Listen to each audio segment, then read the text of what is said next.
உதவியின் சிறப்பு கடலின் பெரிது. விளக்கம்: என்ன பயன் கிடைக்கும் என்று எண்ணிப் பார்க்காமலே அன்பின் காரணமாக ஒருவர் செய்த உதவியின் சிறப்பு கடலை விடப் பெரிது. கதை: ரோமாபுரியில் ஓர் அடிமை தன் முதலாளியை விட்டு தப்பிக் காட்டுக்குள் ஓடிவிட்டான். அவன் காட்டில் இருந்தபோது ஒரு சிங்கம் நொண்டிக் கொண்டே அவன் பக்கத்தில் வந்து காலை தூக்கி காட்டியது. அடிமை கொஞ்சமும் பயப்படாமல் அதன் காலை பிடித்துப் பார்த்தான். அதில் ஒரு அடிமை கொஞ்சமும் பயப்படாமல் அதில் ஒரு முள் தைத்து இருந்தது. அதை பிடுங்கி எரிந்து காலைத் தடவிக் கொடுத்தான்.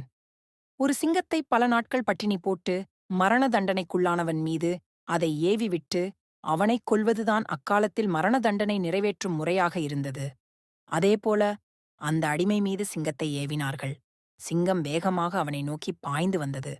அவனருகில் வந்ததும் சற்றே அவனை உற்று முன்னொரு காலத்தில் தன் காலில் குத்திய முள்ளை எடுத்து விட்டவன்தான் அவன் என்பதை அறிந்ததும் நாய் போல நின்றுவிட்டது. அடிமையும் அந்தச் சிங்கத்தை கண்டுகொண்டு கொடுத்தான். அடிமை எல்லோருக்கும் சொன்னான். இதைக் கேட்டு ஆச்சரியமும் மகிழ்ச்சியும் அடைந்த அரசன் அந்த அடிமையை விடுதலை செய்து கூடியிருந்த மக்களும் அங்கு ஆச்சரியப்பட்டனர். சிங்கம் ஏன் அவனை அடித்துக் கொல்லவில்லை என்ற விவரத்தை அந்த அடிமை சொன்னான். எல்லோருக்கும் இதைக் கேட்டு ஆச்சரியமும் மகிழ்ச்சியும் அடைந்த அரசன் அந்த அடிமையை விடுதலை செய்து சிங்கத்தையும் காட்டில் கொண்டு போய் விட்டுவிடுமாறு உத்தரவிட்டான். நீதி: ஒருவர் செய்த உதவியை எப்பொழுதும் மறக்கக்கூடாது.